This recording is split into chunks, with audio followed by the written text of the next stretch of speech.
పండక్కి మన ఇంటికి ఎవరు వస్తున్నారో తెలుసా? ఈ అబ్బాయి చాలా మంచోడు. ఎవరికైనా ఒంట్లో పొగరుంటుంది కానీ ఈయనకి మాత్రం ఒంట్లో పవర్ ఉంటుంది. ఈ పండగ ఎనర్జీని ధమాకాని డబుల్ చేయడానికి వచ్చేస్తున్నారు మాస్ మహారాజా రవితేజ గారు.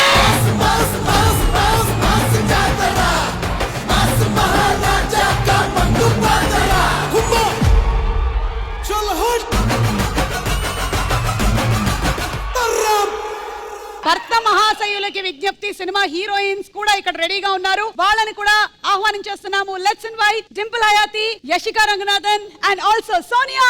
బెల్లా బెల్లా ఇసాబెల్లా బాగున్నవే రసగుల్లా ఎల్లా ఎల్లా స్పైసీ ఇలా నింపేసావే నిల్లు బెల్లా బెల్లా బెల్లా ఇసాబెల్లా. జనవరి 13వ తారీఖున విడుదలయ్యి మంచి విజయాన్ని సంపాదించుకున్నటువంటి సినిమా. Congratulations. Beautiful heroines just like me. ఎలా ఉన్నారు? Just like you. సినిమాలో వైఫ్ మీరే కదా? ఆవిడండి నైఫ్. మన సంక్రాంతికి బాబు గారు అందరిని ఇన్వైట్ చేశారండి. వాళ్ళ ఇంటికి వచ్చాము. నేనేమో కొంచెం దూరపు చుట్టాన్ని. అన్నగారు వెంకీ సినిమాలో తనికెళ్ళ భరణి గారు మిమ్మల్ని ఎలాగైతే తిడతారో ఈ ఈవెంట్ లో నాగబాబు గారు నన్ను అలా తిడతంటారు. అంటే ఎలాగైనా నాన్నగారు నన్ను యాక్సెప్ట్ చేయాలి కొడుకుగా. అదే ఈవెంట్ జరుగుద్దో లేదో చూడాలి. ముందు ఏదైనా మంచి ఇంప్రెషన్ చేసి ఆయన చేత మార్కులు కొట్టేసి ఆయన కొడుకు నడిపించుకోవాలి అంతే. అన్నగారు మీరే దగ్గరుండి ఏదో కాంప్రమైజ్ చేసి ఇద్దరిని కలపాలి ఫస్ట్.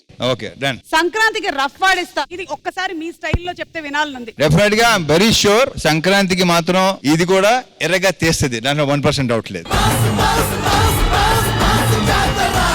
భర్త మహాశయులకి విజ్ఞప్తి. ఈ సంక్రాంతి పండక్కి కుటుంబ సమేతంగా వెళ్లి సినిమాలు చూడాలి అని అనుకుంటారు కాబట్టి ఖచ్చితంగా ఇది భర్తలకి అలాగే భార్యలకి కూడా ఒక గుణపాఠం అవుతుందని నాకు అనిపిస్తుంది. తప్పకుండా వెళ్ళి మీరందరూ సినిమా చూడండి. ఆల్రెడీ చూసేసి ఉంటుంటారు చాలా మంది. బాబు గారు మీకు ఎలా అనిపించింది? సింధూర్ నుంచి చూస్తున్నాను రవిని. Is an amazing hero. Thank you. ఆ తర్వాత రవి గ్రోత్ మనం చూడాలి. ఎంత బ్రహ్మాండమైన actor. Thank you so much. అలాగే ఇప్పుడు అదే చూస్తుంటే ఇద్దరు వైఫుల మధ్యలో నలిగే క్యారెక్టర్ లా ఉంది. ఫస్ట్ టైం ఇంతమంది చేయలేదు. మాకు తెలిసింది మరి. ఇంకా అది డెఫినెట్ గా నవ్విస్తామని నమ్మను. నేను చూస్తున్నాను. రేపు ఎల్లుండో ఇరగొట్టేస్తావు నాకు తెలుసు. Thank you. అన్నగారు మీది దుబాయ్ సీను వెంకీ మీది కాంబినేషన్. కృష్ణబాబు ఏంటంటే సినిమాల కంటే కూడా మాది చెన్నై నుంచి బాగా. కింద కృష్ణబాబు, భైరవ నేను, వైవేష్ చౌదరి. అందుకే ఆయన పైన ఉన్నాడు, నేను కింద ఉన్నా.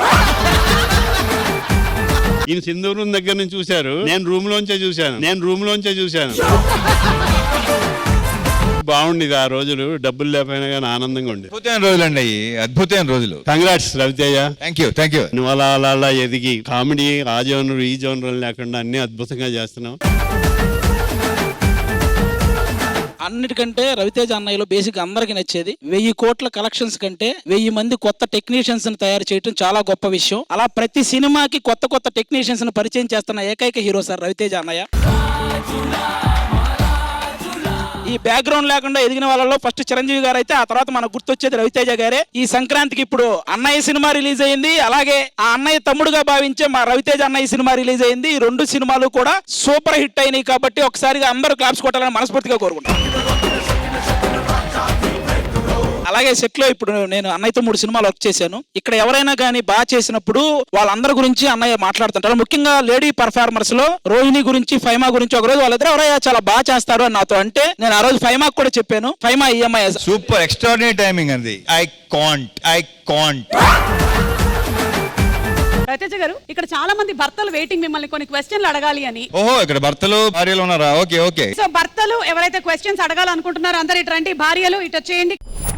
సో మన మాస్ మహారాజా రవితేజ గారు అండ్ టీమ్ ఇక్కడే ఉన్నారు. భర్త మహాశయులకు విజ్ఞప్తి సినిమా కాబట్టి ఈ భర్తల్లో ఎవరికైనా లవర్ కూడా ఉండుండొచ్చు, చెప్పలేము. కాబట్టి ఒకసారి క్లారిటీతో మనం మాట్లాడుకుందాం. అడగండి. హాయ్ అన్నయ్య, దిస్ ఇస్ సిద్ధు. భర్త భార్య దగ్గర ఒక ఇడియట్ లాగా ఉండాలా, లేదంటే ఈ అబ్బాయి చాలా మంచోళ్ళలాగా ఉండాలా? వాళ్ళు 2 ఎంజాయ్ చేస్తారు తెలుసా. ఇడియట్ గా ఉండి ఎక్కువ ఎంజాయ్ చేస్తారు. అలాగని చెప్పేసి ఇడియట్ నటించినా దొరకకుండా చెయ్యి. సో మేనేజ్ చేసుకోవాలి. అయినా దొరికేస్తావు, అది వేరే విషయం. భార్యని ఇంప్రెస్ చేయడానికి భర్త ఎలాంటి గిఫ్ట్లు ఇస్తే బాగుంటుంది? పెళ్ళి అయినా 15 years. 15 years అయిందా? ఇంకా గిఫ్ట్లు మాట్లాడుతున్నాడు ఏంటి? మీ వైఫ్ ఎవరు ఇక్కడ? అక్కడ. అక్కడ ఉన్నారా? Okay. Real wife sir. Real wife వంట లెక్క సార్ మీకు. ఒక తెలివైన మొగాడు ఎలాంటి అమ్మాయిని పెళ్లి చేసుకోవాలి? ఈ జనరేషన్ లో తెలివైన అబ్బాయి ఎలాంటి అమ్మాయిని పెళ్లి చేసుకోవాలి? బొంగేం కాదు, బొంగేం కాదు. బెస్ట్ ఏంటంటే నువ్వు దానికోసం ఎదురు వెళ్ళకు, అయినప్పుడు అవుతుంది. పెళ్ళయిందా? అయిందండి. అయిన తర్వాత ఈ తొక్కలో డిస్కషన్ ఏంటి నాతో? అంటే నా తరపున చాలా మంది మగవాళ్ళకి ఒక క్వశ్చన్ అడుగుతున్నాను అనమాట ఇది. అబ్బా వచ్చాడండి. మామూలు మగాడు అనుకో తినేసి డ్రమ్ములా తయారవుతాడు. అదే తెలివైన మగాడు అనుకో డ్రమ్ములోకి వెళ్ళిపోతాడు. సార్ నాకు చిన్న డౌట్ సార్. ఇంట్లో అమ్మ భోజనం పెడుతుంది, భార్య భోజనం పెడుతుంది, ఎవరిది బాగుందని చెప్పాలి? ఇది కష్టం, ఇంపాసిబుల్. అతను చెప్పడం కూడా కష్టం అన్నగారు. మనందరికీ ఒకటే, అతనికి 4. నిజంగా మీ సినిమా కోసం వెయిట్ చేసే ప్రేక్షకులు నేనే సార్. వాళ్ళ ఫ్యామిలీ ఒక్కటి థియేటర్కి వెళ్తే హౌస్ఫుల్. నాదో క్వశ్చన్, పెళ్లి అయింది మళ్ళీ గర్ల్ ఫ్రెండ్ ఉంది, అది కాన్సెప్ట్ కరెక్ట్ అంటారా? Okay okay okay. ఫోన్ ఉందా? ఉందండి. ఈ ఫోన్ పాస్వర్డ్ మీ ఆవిడ తెలుసా? వద్దులేనట్టు అది కదా. జనరల్ గా హస్బెండ్స్ అందరూ వాళ్ళ వైఫ్ కి ఫోన్ పాస్వర్డ్ చెప్పరు. ఎందుకు చెప్పరు? అవును సార్, ఇప్పటి వరకు రాజీవ్ నాకు చెప్పలేదు. రాజీవ్ కూడా అది ఒకసారి రాజీవ్తో మాట్లాడాలి నేను. నాకు తెలిసి రాజీవ్ గారే చెప్పలేదంటే రోషన్ జీవితంలో చెప్పడు.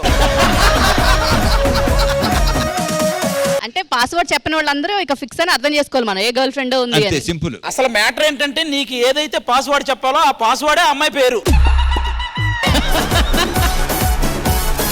సార్ ఇప్పుడు మామూలుగా భర్తలకు అన్నిటికీ టైం ఉంటుంది, బట్ భార్య షాపింగ్ కి అడిగినప్పుడు మాత్రం అస్సలు టైం ఉండదు. ఏదో ఒక రీజన్ చెప్పేస్తూ ఉంటారు. వై? ఈయన సార్, ఈయన ఆయనే. మీ పెళ్ళి అన్నారు 8 years సార్. 8 years తర్వాత ఇంకా కంప్లైంట్ లా? వీళ్ళు ఏమైనా షాపింగ్ మానేస్తారు ఏంటి? వీళ్ళు మానరు కదా.